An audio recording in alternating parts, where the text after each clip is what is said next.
Welcome friends, Jai Bharat, Jai Hindustan. This is Mayank Rajesh and you are watching Info and Study. Friends, in this video we are going to discuss about the Indian expeditions of Mahmood Ghaznavi, यानी महमूद गजनवी के भारतीय अभियानों की हम बात करेंगे। 17 बार उसने red किए थे भारत पे, 17 इन्वेजन किए, आक्रमण किए और उन 17 को हम लोग देखेंगे। जहां ज्यादा इंपॉर्टेंट है उसको हम ज्यादा देखेंगे, ठीक है।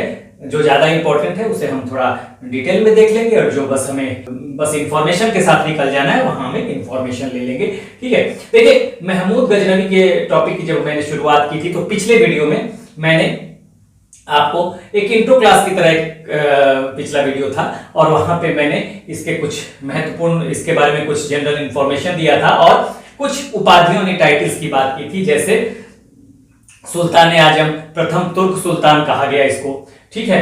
सुल्तान आजम, बुद्ध शिखर मूर्ति भंजक कहा गया, ऐसी उपाधियां थी। जबुलिस्तान का सुल्तान, क्योंकि इसकी मां जबुलिस्तान से थी, ठीक है। इस्लाम का नायक ये भी कहा गया। खलीफा, बगदाद के खलीफा से भी यामिन उद्दौला, यामिन उल मिल्लार, 2 उपाधियां इसको दी गई। ये सारी बातें मैंने पिछले वीडियो में आपको लिखवा दिया था। ये यामिनी डायनेस्टी से था, जिस यामिनी डायनेस्टी की शुरुआत इसके फादर सुबुक्तगीन ने की थी। ये सब मैंने बता दिया था। बेसिकली ये तुर्क थे, ठीक है, लेकिन इन्होंने अफगानिस्तान पे अपनी पकड़ बनाई थी। भारत और पाकिस्तान, जो पहले भारत का ही पार्ट था, और ये अफगानिस्तान, तो बेसिकली ये तुर्क थे और इन्होंने अफगानिस्तान पे अपनी एक मजबूत पकड़ बनाई थी, ठीक है। और उसके बाद फिर वहां से ये अटैक कर रहे थे। तो हम तुर्क आक्रमण में पहला आक्रमण जो देख रहे थे वो महमूद गजनवी का ही देख रहे थे, ठीक है। तो थोड़ा सा हम स्टडी के लिहाज से मैंने बताया था कि हम मेडिएवल हिस्ट्री, मध्यकालीन भारत को 2 पार्ट में बांटते हैं, अर्ली और लेटर। और अर्ली को हमने कैसे पढ़ा था, नॉर्थ इंडिया, साउथ इंडिया और मुस्लिम इन्वेजन, ऐसे। और लेटर को हमने बांटा है दिल्ली सल्तनत और मुगल, ठीक है।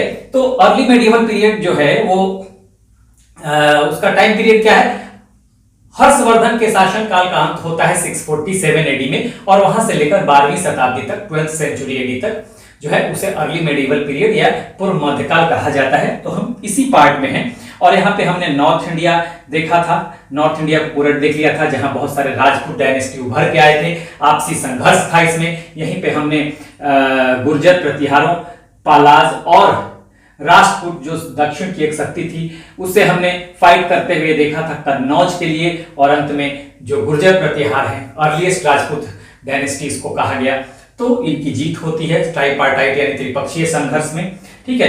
उसी तरह साउथ इंडिया में हमने वाकाटकों को देखा, बादामी के चालुक्यों को देखा, कल्याणी के चालुक्यों को देखा, ठीक है, राष्ट्रकूटों को देखा, ठीक है। और यहां पर हमने लेटर चोलों को देखा, यानी कि इनको हम बाद के चोल थे। ये मेडिएवल इंडिया के, अर्ली मेडिएवल इंडिया में जो चोल थे, एक अर्ली चोलास भी थे, ठीक है। तो ये हमने देख लिया था चोलों को, ये पूरा डिटेल में हमने देखा था। और फिर हम उसके बाद मुस्लिम इन्वेजन में आए थे और मुस्लिम इन्वेजन की शुरुआत हमने अरबों के आक्रमण से किया था, जहां हमने मोहम्मद बिन कासिम द्वारा जो अरब की तरफ से मोहम्मद बिन कासिम का आक्रमण था उसको हमने डिटेल देखा था कि किस तरह से मोहम्मद बिन कासिम आए। तो वो पहला मुस्लिम इन्वेजन था, सफल मुस्लिम इन्वेजन, जो सिंध पर हुआ था। यही सिंध, पाकिस्तान का आज का जो क्षेत्र, ये सिंध का क्षेत्र है, यहां पे किया गया था। तो पहला मुस्लिम इन्वेजन, लेकिन वहां पे उस पहले मुस्लिम इन्वेजन के बाद भारत में मुस्लिम शासन की स्थापना नहीं हो सकी थी, ये मैंने बताया था। दूसरा जो मुस्लिम इन्वेजन होगा वो तुर्कों का होगा, 2 पार्ट में होगा। ये 2 पार्ट, पहला अरबों का, फिर तुर्कों का। तुर्कों का 2 पार्ट में होगा, एक महमूद गजनवी का होगा और दूसरा होगा मोहम्मद गोरी का। गोरी के आने के बाद भारत में मुस्लिम शासन की स्थापना होगी, स्लेव डायनेस्टी, हाँ, यानी कि गुलाम वंश के रूप में, और वहीं से दिल्ली सल्तनत की शुरुआत हो जाएगी। तो मोहम्मद गोरी के बाद दिल्ली सल्तनत की शुरुआत हो जाएगी। 1526 में बाबर द्वारा दिल्ली सल्तनत का अंत कर दिया जाएगा, ठीक है। और फिर उसके बाद मुगल आ जाएंगे। तो इस तरह से हमें देखना है।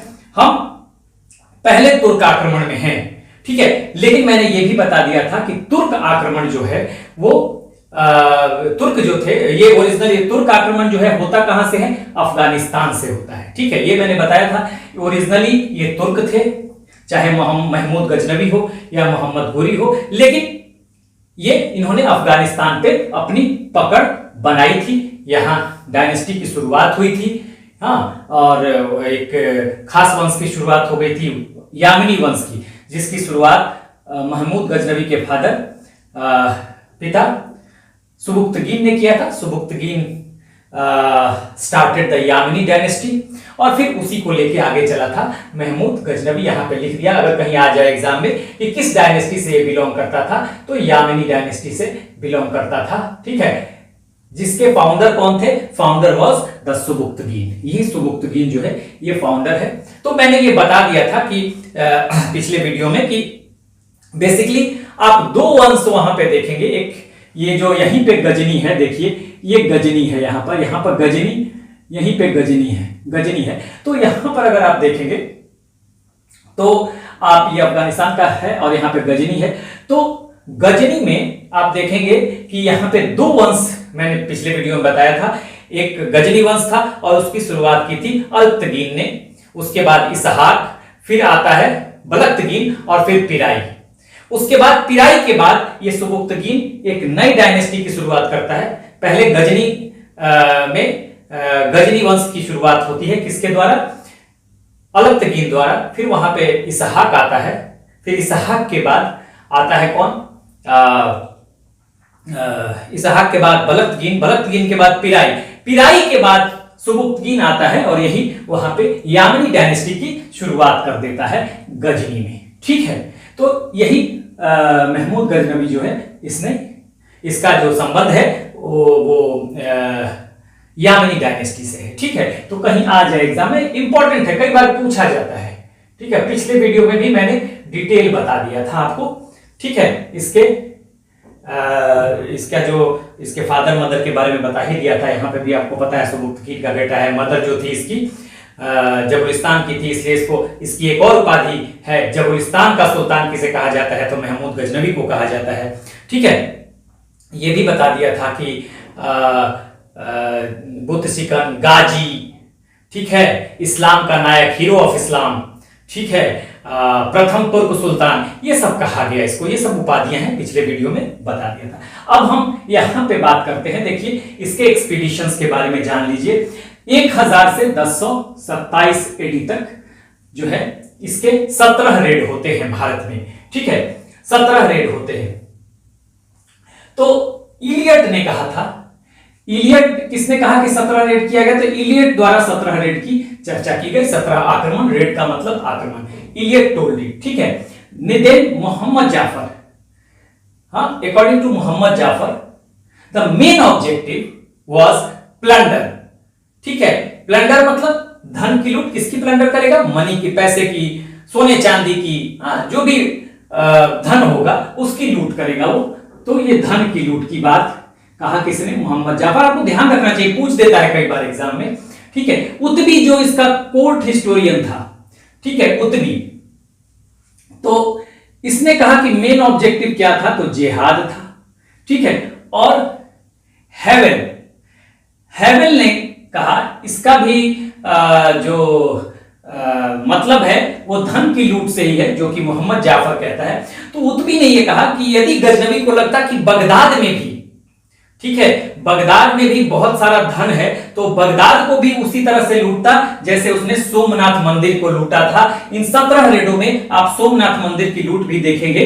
ठीक है, 1025 एडी में, 1025 एडी में सोमनाथ के मंदिर जो सौराष्ट्र में है, आज काठियावाड़ कह ले, सौराष्ट्र कह ले, गुजरात में, वहां पे सोमनाथ के मंदिर को बुरी तरह लूटेगा। तो उसको भी हम देखेंगे आज। तो वो बातें थी। तो इसने कहा अन्य उद्देश्य की, अगर अदर ऑब्जेक्टिव्स की, if we talk about the other objectives, तो ग्लोरी मतलब गौरव, यश। इसको लगता था कि अगर मैं भारत पे अटैक करता हूं तो इस्लामिक वर्ल्ड में इसका नाम हो जाएगा, यश हो जाएगा। भारत में हाथी बहुत थे, तो हाथियों की प्राप्ति के भी माने जाते हैं कि ये भी माना जाता है कि हाँ, इसका एक उद्देश्य ये भी रहा होगा, और धर्म का प्रचार तो था ही। तो ये सब बातें थी। ग्लोरी इस्लामिक वर्ल्ड में, इस्लाम जगत में, हाथियों की प्राप्ति के लिए भी इसने कहा जाता है कि इसका उद्देश्य था, इसने आक्रमण किए, और धर्म का प्रचार। ठीक है, तो ये बातें थी। तो आप एक एक बार ये किसने कहा, देखिए मोस्ट इंपॉर्टेंट, ये बड़ी बात है, ये आ सकता है मोस्ट इंपॉर्टेंट। फिर हेगल ने क्या कहा, तो ये स्टेटमेंट बना के दे सकता है मोस्ट इंपॉर्टेंट, और ये तो है ही, थोड़ा बहुत आपको जानना जरूरी है। लेकिन जो मेन है धन की लूट ही है, यही अंतर था महमूद गजनवी और जब गोरी आएगा बाद में, जो कि गोर से आएगा यहां से, ठीक है, गोर से आएगा, तो उसका उद्देश्य भारत में मुस्लिम शासन की स्थापना है। इसका है कि यहां लूटेंगे और सेंट्रल एशिया में अपने क्षेत्र में लगाएंगे, मध्य एशिया में, ठीक है, उस पैसे को, ठीक है। तो ये एक बड़ी बात थी जो कि हमने देख लिया। और इसका जो देखिए एंट्री पॉइंट क्या था, एंट्री पॉइंट कहां से ये आक्रमण किया था, इसे खैबर दर्रे से किया था, खैबर पास। तो एंट्री गेट इन इंडिया इसके लिए खैबर दर्रा था। तो ये भी मोस्ट इंपॉर्टेंट है, यहां से आपसे सवाल बन सकता है कि एंट्री गेट क्या था मोहम्मद गजनवी के लिए या तुर्कों के लिए, ठीक है। तुर्क आगे भी देखिएगा कि खैबर दर्रा से ही आएगा, कौन, मोहम्मद गोरी, तो ये खैबर दर्रा, तो ये बड़ी बात है। अब देखिए यहां पर देखिए तो होता क्या था, दो तीन चीजें आप समझ लीजिए। ये सितंबर से अक्टूबर गजनी से शुरुआत करता था, देखिए गजनी से शुरुआत करेगा, गजनी से शुरुआत करेगा, चलना शुरू करेगा, स्टार्टेड फ्रॉम गजनी, ठीक है। दिसंबर, जनवरी और फरवरी रेड करेगा, लूटेगा, प्लंडर, रेड्स एंड प्लंडर, और मार्च अप्रैल में रिटर्न, यानी कि वापस चला जाएगा। तो ये एक इंफॉर्मेशन है, ये आप इसको ले लीजिए। अब यहां पर समझते हैं, देखिए पिछले वीडियो में भी मैंने बताया था कि जो पहला अटैक होगा, जब गजनी से अटैक होगा तो पहला अटैक होगा हिंदू शाही, देखिए यही हिंदू शाही डायनेस्टी है, एक गजनी है और गजनी से हिंदू शाही डायनेस्टी पे पहला अटैक होगा, ठीक है। सबसे पहला शिकार कौन बनेगा, तो सबसे पहला शिकार हिंदू शाही डायनेस्टी ही बनेगा। तो हिंदू शाही डायनेस्टी, देखिए जो ग्रीन वाला पार्ट मैंने दिखाया है, यही हिंदू शाही डायनेस्टी है, इसको समझ लीजिए, ठीक है। बेसिकली ये हिंदू शाही डायनेस्टी है, यही कहां से कहां तक इसका क्षेत्र था, देखिए चेनाब, आप अगर देखेंगे तो सबसे पहले इंडस रिवर है, इंडस है, उसके बाद झेलम है, और झेलम के बाद यहां पे देखेंगे तो ये चेनाब, चेनाब, चेनाब के बाद रावी, और रावी के बाद सतलज, ब्यास और सतलज, ठीक है। इन नदियों को जानते होंगे आप। तो ये जो इंडस, झेलम, देखिए इंडस, झेलम और ये चेनाब, तो ये चेनाब से लेकर ये जो हिंदू कुश है, आपको जानते हैं कि हिंदू कुश अफगानिस्तान में पड़ता है, तो हिंदू कुश तक जो था इसका क्षेत्र था, यहां से मैंने लिख भी दिया है, चेनाब से हिंदू कुश तक ये हिंदू शाही वंश था। इसके बारे में हमने पहले पढ़ा भी है, जिसकी प्रारंभिक राजधानी कभी काबुल हुआ करती थी, ठीक है, काबुल हुआ करती थी। लेकिन 870 एडी में, 870 एडी में ये सफारिद वंश, सफारिद वंश के याकूब के द्वारा जीत लिया जाता है, ठीक है।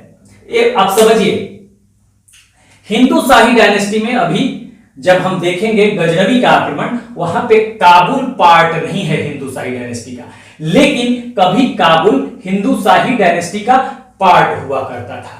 बाद में सफारिद वंश, अब सफारिद वंश कौन सा था भाई, देखिए सफारिद वंश में ये सारा पार्ट आ जाता था, ये सारा पार्ट आ जाता था इधर से, और ये पूरा अफगानिस्तान, इधर कुछ ईरान का पार्ट आ जाएगा, सेंट्रल एशिया का पार्ट आ जाएगा, मध्य एशिया का। तो ये पूरा जो था ना, ये सफारिद वंश था। आप समझिए कि गजनवाइद के पहले समानीद वंश था, उसके पहले सफारिद वंश था, ठीक है ना। गजनवाइद या गजनवीद, जो गजनवी का शासन आएगा वो बाद में आता है, ठीक है। तो सबसे पहले सफारिद, उसके पहले भी और वंश थे, सफारिद, फिर समानी वंश और फिर गजनवाइद, ठीक है। तो सफारिद वंश जब जीत जाता है तो काबुल हिंदू शाही वंश के हाथ से निकल जाएगा, ठीक है। और वहीं से जो कैपिटल होगा, पहले प्रारंभिक राजधानी काबुल, लेकिन सफारिद वंश जब जीत जाता है, देखिए काबुल यहां पे होगा, यहीं पे होगा काबुल, यहीं पे होगा काबुल, और यहीं पे जलालाबाद, ये सब पहले हिंदू शाही वंश में थे, सारा हिंदू शाही वंश में आता था। लेकिन ये निकल गया बाद में, हिंदू शाही वंश के हाथ से निकल गया, सफारिद वंश ने इसे जीत लिया था, तो इस तरह से काबुल निकल गया। और तब से काबुल के हिंदू शाही वंश से निकल जाने के बाद इसका जो कैपिटल हो गया वो वैहिंद या उद्भांडपुर। तो ये बड़ी इंपॉर्टेंट है, इसको एग्जामिनेशन पर्पस से आप याद रखिएगा। पहले इनिशियल कैपिटल, प्रारंभिक राजधानी जो था, that was Kabul. Later on when it was when Kabul was captured by the Safarid dynasty, then from then on the capital was वहिंद और उद्भांडपुर। तो ये याद रखिएगा, पहले काबुल निकल गया और उसके बाद उद्भांडपुर बन जाता है। सफारिद वंश पहले काबुल को जीतता है, बाद में सुबुक्तगीन जो है जिसने यामनी डायनेस्टी की शुरुआत की, इसी का जो बेटा है वो कौन है, वो है महमूद गजनवी। तो महमूद गजनवी का संबंध अगर आ जाए एग्जाम में किस वंश से है, तो यामनी वंश से है, ठीक है, अफगानिस्तान के। तो सुबुक्तगीन ने हिंदू शाही वंश से काबुल और जलालाबाद छीन लिया, यानी समझिए कि याकूब सफारिद वंश ने पहले छीना काबुल, बाद में ये फिर आ गया होगा हिंदू शाही वंश के पास, और फिर उसके बाद सुबुक्तगीन ने छीन लिया होगा काबुल और जलालाबाद को। देखिए दोनों चीजें ध्यान रखिए, पहले याकूब ने छीना और फिर सुबुक्तगीन ने छीन लिया।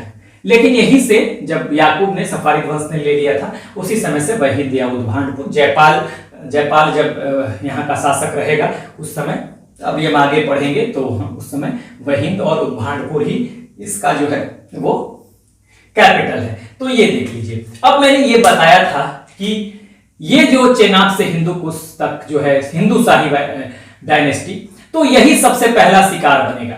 तो ये नहीं था कि मोहम्मद गजनवी द्वारा ये पहला आक्रमण किया गया था, इसके पहले हिंदू शाही वंश पे देखिए मैंने लिख दिया सुबुक्तगीन भी आक्रमण कर चुका था, ठीक है, सुबुक्तगीन भी आक्रमण कर चुका था हिंदू शाही डायनेस्टी पे, लेकिन एक सुल्तान के रूप में। मैंने क्या, प्रथम तुर्क सुल्तान इसको माना गया, किसे, महमूद गजनवी को। तो प्रथम तुर्क सुल्तान जिसने हिंदू शाही डायनेस्टी पे अटैक किया तो वो Mahmud Ghaznavi. Sabuktigin was not a sultan, ठीक है ना। सुल्तान बनने के लिए मैंने बताया था सुल्तान कौन होगा, जिसको एक अपॉइंटमेंट मिलेगा, किसकी तरफ से, परमिशन मिलेगा, खलीफा की तरफ से। खलीफा कौन है, खलीफा होता था political and religious head of all the Muslim communities in the world. पूरी दुनिया में जहां जहां मुस्लिम कम्युनिटी है उसका एक ही पॉलिटिकल और रिलीजियस हेड होगा, वो होगा खलीफा, और खलीफा ही परमिशन देगा, सर्टिफिकेट देगा, नियुक्ति पत्र देगा किसी सुल्तान को कि भाई ये सुल्तान है किसी क्षेत्र का, ठीक है ना। तो मैंने ये बताया भी था खलीफा के बारे में कि मोहम्मद साहब जो थे अंतिम पैगंबर थे, उसके बाद पैगंबरों का सिलसिला खत्म हो जाएगा इस्लाम में, उसके बाद खलीफाओं का सिलसिला शुरू हो जाएगा। पहले 4 खलीफा होंगे, ठीक है, अबू बकर, उमर, उस्मान और अली। तो इस तरह से 4 खलीफा हुए जो प्रतिनिधि मोहम्मद साहब के प्रतिनिधि के रूप में काम करते हैं, और बाद में फिर अब्बासी खलीफा, ठीक है, और भी खलीफा आ जाएंगे। तो बेसिकली मोहम्मद साहब के बाद अंतिम पैगंबर मोहम्मद साहब, और उसके बाद जो खलीफा आएंगे वही पॉलिटिकल एंड रिलीजियस हेड होंगे, यानी कि राजनीतिक और धार्मिक लीडर होंगे पूरे विश्व में जहां जहां मुस्लिम समुदाय है उस पूरे मुस्लिम समुदाय का, और वही डिसाइड करेंगे कि किस एरिया में कौन सुल्तान बनेगा। तो महमूद गजनवी प्रथम सुल्तान था, प्रथम तुर्क सुल्तान था जिसने हिंदू शाही वंश पे आक्रमण किया था। हिंदू शाही वंश का लोकेशन मैंने बता दिया है। अब देखिए यहां पर जो रेड्स को हम देखते हैं तो 17 रेड इसने किए थे इलियट के अनुसार। तो पहला रेड क्या था, देखिए एक चीज और समझ लीजिए, अगर एग्जाम में आ जाए कि पहला आक्रमण प्रथम तुर्क सुल्तान जिसने हिंदू शाही वंश पे आक्रमण किया, तो आप कहेंगे महमूद गजनवी, लेकिन प्रथम तुर्क जिसने हिंदू शाही वंश पे अटैक किया तो सुबुक्तगीन। प्रथम तुर्क सुबुक्तगीन, प्रथम तुर्क सुल्तान अलग है, सुल्तान नहीं है ये प्रथम, इसको खलीफा से परमिशन या नियुक्ति पत्र नहीं मिला है सुल्तान का, तो ये आपको ध्यान रखना है, ठीक है। अब यहां पे देखिए, और एक बात और, सबसे ज्यादा हिंदू शाही वंश पे ही अटैक होगा, तो आपको यह ध्यान रखना होगा कि सबसे ज्यादा किस क्षेत्र पे महमूद गजनवी ने अटैक किया, तो सबसे ज्यादा पहला अटैक भी करेगा हिंदू शाही पे, और सबसे ज्यादा आक्रमण भी हिंदू शाही डायनेस्टी पे होगा, ठीक है। तो ये ध्यान रखिएगा।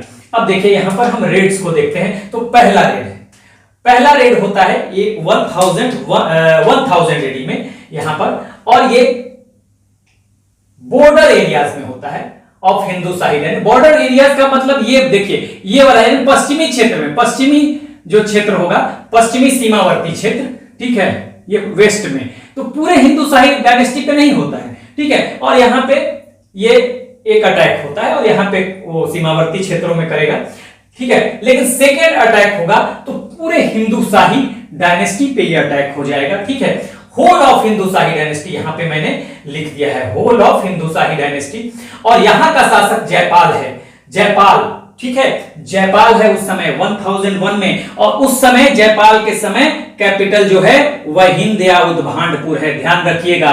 वह हिंद पहले क्या था, काबुल था, काबुल चला जाता है, हिंदुशाही वंश के हाथ से निकल जाता है और उसके बाद से वह हिंद और उद्भांडपुर हिंदुशाही वंश का जो है कैपिटल बनता है, राजधानी बनता है, ठीक है। अब देखिए यहां पर जयपाल, जयपाल पे अटैक करता है और जयपाल को अरेस्ट भी किया जाता है और रिलीज भी कर दिया जाता है, ठीक है। रिलीज मतलब गिरफ्तार किया जाता है, फिर छोड़ भी दिया जाता है, लेकिन छोड़ने की शर्त क्या है, देखिए 2.5 लाख, 2.5 लाख गोल्ड कॉइन्स इसको देना पड़ता है, 25 हाथी देने पड़ते हैं, 25 elephants and many forts and cities, बहुत सारे किले और शहरों को देना पड़ता है। महमूद गजनवी को सोचिए कितनी बुरी तरह लूटा था और इससे अपमानित होकर सुसाइड कर लेता है, ठीक है, यानी कि आत्महत्या कर लेता है, ठीक है।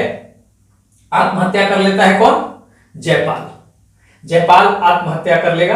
तो ये बहुत इंपॉर्टेंट है कि कौन सा ऐसा शासक था जिसने आत्महत्या की थी, हाँ, जो कौन सा ऐसा शासक था जिसने मोहम्मद गजनवी के आक्रमण के बाद आत्महत्या की थी, तो जयपाल, ये हिंदुशाही वंश का था। This is very important, second invasion, second invasion बहुत इंपॉर्टेंट है, तो मोस्ट इंपॉर्टेंट यहीं से सवाल बनेगा, ये कौन सा ऐसा शासक था जिसने क्या किया, आत्महत्या कर ली थी। तो ये यहां से आपको हमने बहुत डिटेल में समझा दिया है, यहां से आप जो इंपॉर्टेंट बातें हैं उसको नोट करेंगे या नोट नहीं भी करेंगे। आप देखिए बहुत सारे लोग कहते हैं कि सर नोट्स दीजिए, भाई मैं नोट्स की तरह पढ़ाता हूं, अगर आप स्क्रीनशॉट ले लेंगे तो ये पूरा नोट्स ही है आपके लिए, क्योंकि नोट्स होना चाहिए शॉर्ट में, आपको पढ़ने का टाइम भी तो चाहिए, तो इसका आप स्क्रीनशॉट लीजिए, फिर हम आगे जो अदर रेट्स हैं उन पे भी चर्चा करेंगे, तो आप एक बार स्क्रीनशॉट ले लीजिए। चलिए तो अब आगे हम देखना शुरू करेंगे तीसरे रेट से, तीसरे आक्रमण से। Let's move on and now we will discuss the other raids. तो अब हम तीसरे अभियान को देखने वाले हैं, दो अभियान हम देख चुके हैं, ठीक है। जयपाल के बाद तीसरा अभियान होगा इसका उच्च में, देखिए यहां पर है उच्च, ये जो है यही उच्च होगा, उच्च होगा, ठीक है, उच्च होगा। उच्च में आज ये पाकिस्तान का पार्ट है। एक चीज और पहले आप ध्यान नोट कर लीजिए, ये शायद में देखिए, ये हिंदुशाही वंश जो थे ये अपना लीनियज जो है यानी वंशज मानते थे किसका, कनिष्क का, तो ये भी बहुत इंपॉर्टेंट है, मोस्ट इंपॉर्टेंट। हिंदुशाही वंश वाले ये खुद को वंशज मानते थे, लीनियज ये मानते थे कनिष्क का, कनिष्क के वंश के ये थे, ऐसा मानते थे, तो ये आप याद रखिएगा। तो यहां देखिए थर्ड जो है ये 1004 एडी में उच्च पर, यहीं पे उच्च होगा, ठीक है, और यहां पर बजरा को डिफीट करता है, बजरा को हराता है। फोर्थ देख लीजिए 1005 एडी में मुल्तान पर, मुल्तान पे यह अटैक होगा, मुल्तान, ठीक है। यहां पे रूलर कौन है, शासक कौन है, फतेह दाऊद। ध्यान रखिएगा जब 1005 में अटैक करता है मुल्तान पे, फतेह दाऊद है, तो क्यों इस पे अटैक करता है, देखिए ये सिया है, ये सिया मुस्लिम है और करमठिया संप्रदाय एक मुसलमानों में होता था, उसको ये मानने वाला था, जबकि मोहम्मद गजनवी सुन्नी को सुन्नी धर्म को मानता था, सुन्नी मत को मानता था, धर्म तो मुस्लिम ही हो गया। तो इस वजह से इसने इस पे अटैक किया था और फतेह दाऊद की जगह इसने सुखपाल को शासक बनाया था। सुखपाल को शासक क्यों बनाया, यह सोचने वाली बात है कि सुखपाल ने एक्सेप्ट कर लिया था इस्लाम, ठीक है, इस्लाम ग्रहण कर लिया था और with the name of Nausa Shah, तो नौसा शाह याद रखिएगा कि सुखपाल का ही दूसरा नाम था, तो इसको बना दिया। लेकिन बाद में जैसे ही मोहम्मद गजनवी लौटता है वापस, क्योंकि ये सब बार बार आता है, बार बार अटैक करता है, 17 अटैक इसने किए थे, एक अटैक करता है जाता है, फिर दूसरा अटैक करता है फिर जाता है, ऐसे करके, ठीक है। तो ये नौसा शाह, तो ये क्या करता है, जब वापस जाता है गजनवी तो ये फिर इस्लाम धर्म को छोड़ देता है और फिर ये यहां पर सुखपाल के नाम से ही शासन करने लगता है। तो इसलिए अब फिर अगला अटैक ही किस पर करेगा, नौसा शाह पे ही करेगा, ठीक है। तो अगला अटैक देखिए, 5th अटैक 106 एडी में नौसा शाह, जिसका ओरिजिनल नेम क्या था, सुखपाल, सुखपाल, ठीक है ना, ये याद रखिएगा। और इसको हराता है और मार देता है, हत्या कर देता है। छठा 6th रेड, छठा आक्रमण 1008 एडी में आनंदपाल, जो जयपाल का बेटा है, ठीक है। 1001 में हिंदू शाही वंश पे जब अटैक होता है उस समय जयपाल शासक है। 1008 में आनंदपाल उसका बेटा है, यही जयपाल जिसने सुसाइड किया, अभी मैंने चर्चा की। इसका कैपिटल जो है, राजधानी जो है, नंदन को बनाता है। इसमें छाछ का युद्ध होता है, वार होता है, और इसका रिजल्ट क्या होता है, आनंदपाल गॉट डिफीटेड, आनंदपाल हार जाता है। और इसके बाद and he never revolted against Ghaznavi after this defeat, उसके बाद आनंदपाल ने कभी विद्रोह नहीं किया गजनवी के खिलाफ। ये इंपॉर्टेंट बात, छाछ का युद्ध ध्यान रखिएगा, ये भी इंपॉर्टेंट है, किस युद्ध में हराता है, तो ये ध्यान रखिएगा। 7वां 1000, ये इंपॉर्टेंट है बहुत ज्यादा, नागरकोट। देखिए नागरकोट एक आपको उधर भी है, नेपाल में भी है, इधर नेपाल में भी पड़ेगा, ठीक है ना। तो वो यहां नेपाल के पास, नेपाल में, लेकिन ये नागरकोट हिमाचल, ये हिमाचल वाला पार्ट जो है, यहीं पे नागरकोट, जिसका ये प्राचीन नाम है, आज शायद कांगड़ा नाम है इसका, ठीक है, कांगड़ा नाम है इसका। तो यहां पे प्लंडर करता है, प्लंडर्ड ज्वाला देवी मंदिर। तो हिमाचल नागरकोट में कौन से मंदिर को इसने लूटा, ज्वाला देवी मंदिर को, मोस्ट इंपॉर्टेंट नागरकोट वाला। तो ज्वाला देवी मंदिर याद रखिएगा, इसको लूटता है। उसके बाद 8वां 1010 एडी में फिर मुल्तान पे करेगा, क्योंकि यहां पे रिवोल्ट हो गया था, ठीक है, फिर बहुत इंपॉर्टेंट नहीं है। 9वां 1010 टू 1011 एडी में करता है थानेश्वर, हरियाणा, ठीक है ना, यहां पे हरियाणा, पंजाब के साथ ये पंजाब होगा और फिर यहां पे लगा हुआ पंजाब और फिर यहां पे हरियाणा। तो हरियाणा क्या, कौन सा मंदिर लूटता है, चक्रस्वामी मंदिर को लूटता है। देखिए ज्वाला देवी मंदिर नागरकोट, चक्रस्वामी मंदिर थानेश्वर, हरियाणा। तो ये ध्यान रखना है कि किन किन मंदिरों को लूटा। 10th 1014 टू 1015 एडी, हाँ 1014 टू 1015 एडी में ये अटैक करता है फिर हिंदू शाही वंश पे। इस समय रूलर है त्रिलोचन पाल। अब देखिए त्रिलोचन पाल ने एक संघ बनाया था जिसमें चंदेल भी थे, ठीक है, कलचुरी वंश के शासक थे, खोखर जाति थे, तो एक संघ बनाया था, ठीक है। तो ये कौन है, आनंदपाल का बेटा है त्रिलोचन पाल, यही आनंदपाल, जयपाल का बेटा आनंदपाल और आनंदपाल का बेटा त्रिलोचन पाल।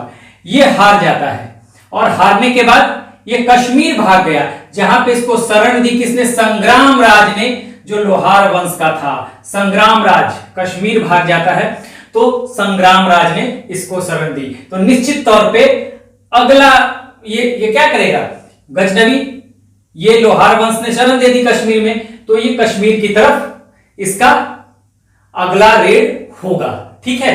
तो ये ध्यान दीजिएगा। तो यहां से हमने इंपॉर्टेंट बातों को देख लिया, ठीक है। अब यहां जो इंपॉर्टेंट है बहुत ज्यादा, नागरकोट, और उसके बाद आपको थानेश्वर का चक्रस्वामी मंदिर, ये जरूर याद रखिएगा। नौसा शाह वाली बात याद रखिएगा, ये फतेह दाऊद को क्यों हटाया था, फतेह दाऊद को हटा के सुखपाल को क्यों बनाया था, क्योंकि इसने इस्लाम धर्म ग्रहण कर लिया था। तो ये सब चीजें आपको, फिर ये मैंने बता दिया था कि लाइनेज हिंदू शाही वंश का कनिष्क से ये मानते थे, लिनिएज अपना मानते थे, ये अपना ये मानते थे कि ये कनिष्क के वंशज हैं। तो इन सब चीजों को आपको ध्यान देना है।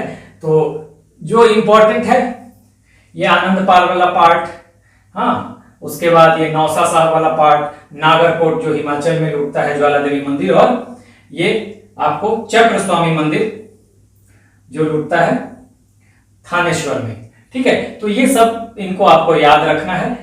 और हारने पर कश्मीर भाग जाता है कौन? त्रिलोचन पाल, जो कि शरण लेता है संग्राम राज के पास, जो कि लोहार वंश के शासक है। इसके बारे में, लोहार वंश के बारे में भी हम पढ़ चुके हैं। तो अब से अगर पूछा जाए भाई कि नागरकोट में किस मंदिर को लूटा, तो ज्वाला देवी मंदिर को।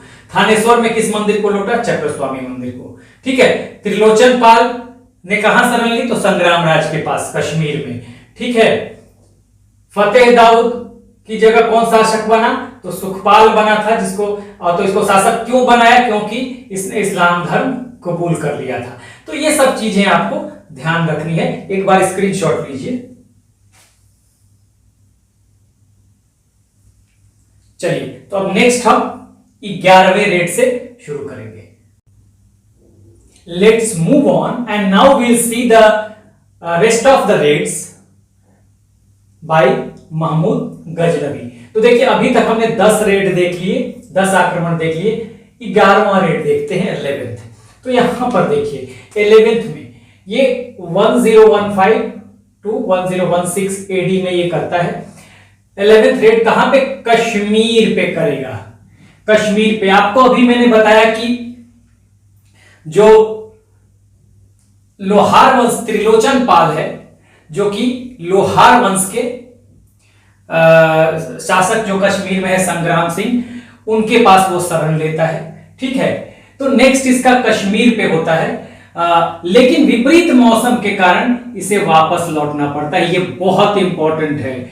विपरीत मौसम के कारण कहां से महमूद गजनवी वापस लौट जाता है? तो कश्मीर से। कश्मीर ये कभी नहीं जीत पाया, ये भी आपको ध्यान रखना चाहिए। कभी कश्मीर नहीं जीत पाएगा, पहली बात। और विपरीत मौसम में के कारण कहां से वापस लौटता है? तो कश्मीर से वापस लौटता है। 12th रेड देखते हैं, 12वां आक्रमण 1018 एडी, हाँ 1018 एडी में ये नॉर्थ इंडिया के प्लेन में, मैदानी भागों में ये एंट्री लेता है, प्रवेश करता है। यहां पे गुर्जर प्रतिहार शासक राज्यपाल है, जो कि बिना लड़े ही भाग जाता है। बहुत इंपॉर्टेंट है। क्यों इंपॉर्टेंट है? देखिए, बिना लड़े ही भाग जाएगा। इससे चंदेल शासक जो विद्याधर है वो काफी नाराज होंगे। क्यों? क्योंकि इसने राजपूत धर्म नहीं निभाया, वीरता नहीं दिखाई, ये भाग गया। ठीक है, तो चंदेल शासक इसके खिलाफ एक गुट बनाते हैं और उसके बाद गुट बनाकर इनकी चंदेल ये राज्यपाल की हत्या कर दी जाती है। ठीक है, हत्या कर दी जाती है। तो ये एक इंपॉर्टेंट बात है। और इसी अभियान में, किस अभियान में? 12वें अभियान में, ध्यान रखिएगा, अल बरूनी जो कि एक राइटर भी है। ठीक है, इसके बारे में हम पूरा एक वीडियो करेंगे, 1-1.25 घंटे का। ठीक है, बहुत सारे इंफॉर्मेशन मिलेंगे जब हम इस पे वीडियो करेंगे। बहुत सारा इंफॉर्मेशन इसने दिया है। इसकी एक किताब है, किताबुल हिंद। ठीक है, तो उसके बारे में हम डिटेल चर्चा करेंगे आगे। तो अल बरूनी जो है इसके साथ आया था इसी अभियान में। तो ध्यान रखिएगा, किस अभियान में अल बरूनी इसके साथ था? तो 12वें अभियान में नॉर्थ इंडिया में जब ये प्रवेश करता है और इसका रेड होता है, आक्रमण गुर्जर प्रतिहार शासक राज्यपाल के खिलाफ, जो कि बिना लड़े भाग जाता है। ये बहुत इंपॉर्टेंट पार्ट है 12वां अभियान। 12वां अभियान मोस्ट इंपॉर्टेंट क्यों? क्योंकि एक तो नॉर्थ इंडिया में के मैदानी भागों में प्रवेश करता है, गुर्जर प्रतिहार शासक यहां से भाग जाता है, और इसी अभियान में अल बरूनी इसके साथ आया है। तो अल बरूनी एक बहुत ही इंपॉर्टेंट पार्ट है। वैसे भी हम देखेंगे बहुत सारे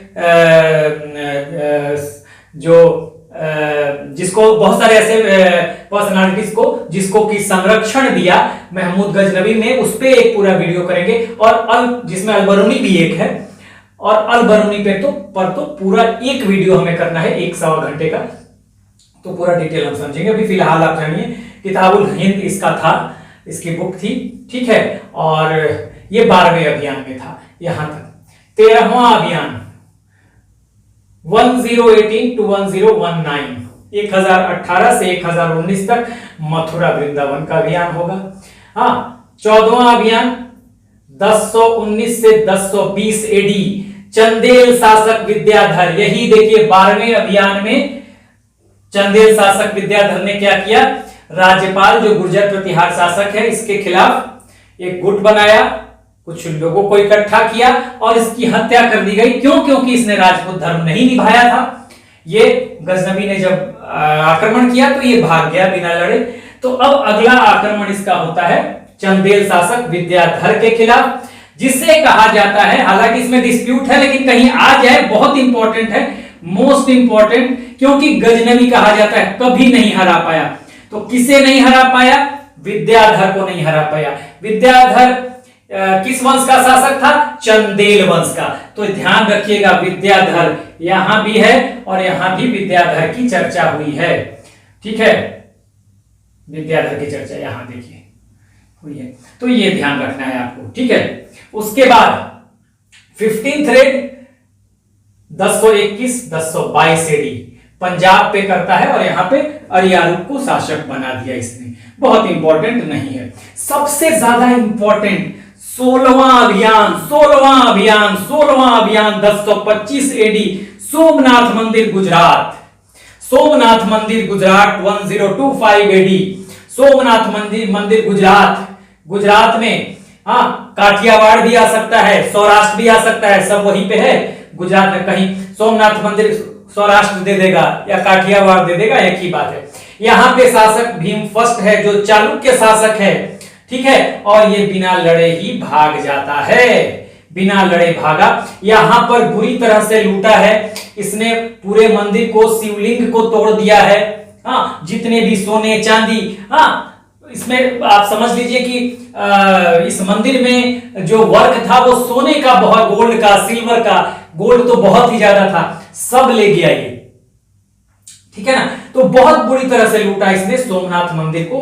तो उस समय, अब यहां पे पूछा जाएगा आपसे एग्जाम में कि सोमनाथ मंदिर कौन सा अभियान था, हाँ, या कौन अभियान था? तो 16वां अभियान था। ठीक है, 16वां रेड था। ये सबसे बड़ी इंपॉर्टेंट बात है। 16वां अभियान याद रखिए, सारी चीज यहां पे इंपॉर्टेंट है। कब? समय भी पूछा जाता है कई बार। 1025 एडी 16वां अभियान, सोमनाथ मंदिर, कहां पर? गुजरात या सौराष्ट्र या काठियावाड़, कुछ भी कह दिया जाए। हाँ, शासक कौन था? भीम फर्स्ट, बिना लड़े भाग गया। ठीक है, तो ये 16वां अभियान आपको मोस्ट इंपॉर्टेंट। ठीक है, अब 17वां अभियान जो होगा वो होगा खोखरों के खिलाफ। खोखर जो थे वो जनजाति ट्राइब्स थे यहां पर, ठीक है, नॉर्थ वेस्ट में। तो ये बेसिकली जब ये 16वें अभियान के बाद जब वापस जा रहा था तो खोखरों ने काफी ज्यादा इसके लिए प्रॉब्लम क्रिएट किया था। तो खोखरों के खिलाफ इसका अंतिम अभियान। तो पहला अभियान 1000 में, ध्यान रखिएगा, पहला अभियान 1000 में, ठीक है, और अंतिम अभियान 1027 में। तो जो इंपॉर्टेंट है, पहला सीमावर्ती क्षेत्रों में करता है, मैंने बता दिया था, यहां पे हिंदू शाही वंश के सीमावर्ती क्षेत्रों में। और दूसरा अभियान भी बहुत इंपॉर्टेंट है 1001 में, जो जयपाल के खिलाफ पूरे हिंदू शाही वंश पे कर रहा है ये, तो वो भी है। अंतिम अभियान खोखरों के खिलाफ। 16वां अभियान सोमनाथ मंदिर, बहुत इंपॉर्टेंट है। ठीक है, ये सब चीजें जो हैं आपको कुछ इंपॉर्टेंट, सोमनाथ मंदिर है, हाँ, आपको नागरकोट वाला जो अभियान है हिमाचल का, ठीक है, वो सब आपको ध्यान रखना है। जो ज्वाला देवी का मंदिर नागरकोट में वो लूटता है। थानेश्वर का अभियान जो कि जहां पे चक्र स्वामी मंदिर को लूटता है। तो वो सब आपको ध्यान रखना है, जहां जहां इंपॉर्टेंट है मैंने बता दिया है। ठीक है, अलबरूनी याद रखिएगा, यहाँ पे बहुत इंपॉर्टेंट है, मोस्ट इंपॉर्टेंट। किस अभियान में साथ था? तो 12वें अभियान में अलबरूनी जो है वो साथ था, जो कि गुर्जर प्रतिहार शासक राज्यपाल के खिलाफ था, बिना लड़े भाग गया था। बाद में इसकी हत्या कर दी जाती है, चंदेल शासक विद्याधर एक गुट बनाता है इसके खिलाफ और इसकी हत्या कर दी जाती है। तो ये आप ध्यान रखिएगा। किसे नहीं हरा पाया? विद्याधर को कभी नहीं हरा पाया, ये चंदेल शासक है। कश्मीर कभी नहीं जीत पाया, ये इंपॉर्टेंट है आपके लिए। ठीक है, 16वां अभियान कौन सा था? सोमनाथ मंदिर का। कब हुआ? 1025 एडी में। शासक कौन था? भीम फर्स्ट, बिना लड़े भागे, मोस्ट इंपॉर्टेंट। खोखरों के खिलाफ अंतिम अभियान। तो ये अंतिम अभियान भी आपको याद रखना है, कई बार पूछ दिया जाता है। तो 1000 से लेके 1027 एडी 1000 टू 1027 एडी तक इसका 17 अभियान चलता है इलियट के अनुसार। ठीक है, मैंने बताया। और 1030 एडी यानी कि 1030 एडी में इसकी डेथ हो जाएगी महमूद गजनवी की। इसके बाद देखिए हमने अभियानों को देख लिया, तो नेक्स्ट वीडियो में हम बात करेंगे, इसने कुछ इंपॉर्टेंट पर्सनालिटीज को संरक्षण दिया जिसमें अलबरूनी भी एक है। तो वो तो हम सारे पर्सनालिटीज को देखेंगे एक साथ, और अलबरूनी पे बाद में 1-1.25 घंटे का एक वीडियो करेंगे। तो अगला वीडियो जो होगा वो कुछ इंपॉर्टेंट पर्सनालिटीज पे होगा जिसको महमूद गजनवी ने संरक्षण दिया था।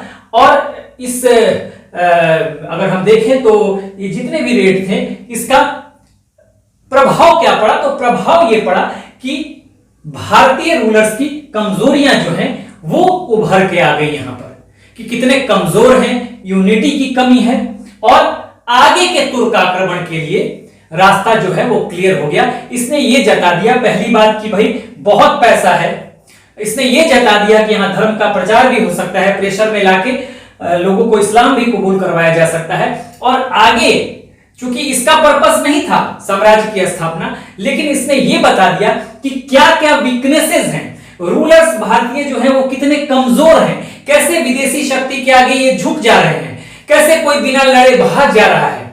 ठीक है, तो बहुत कमजोर हैं। ठीक है, और इसने दूसरे तुर्क आक्रमण के लिए एक तरह से रास्ता क्लियर कर दिया और यह जता दिया कि अगला आक्रमण भी किया जा सकता है। इसी का नतीजा था अगला आक्रमण मोहम्मद घोरी, जो कि गोर से करेगा, गोर से आएगा।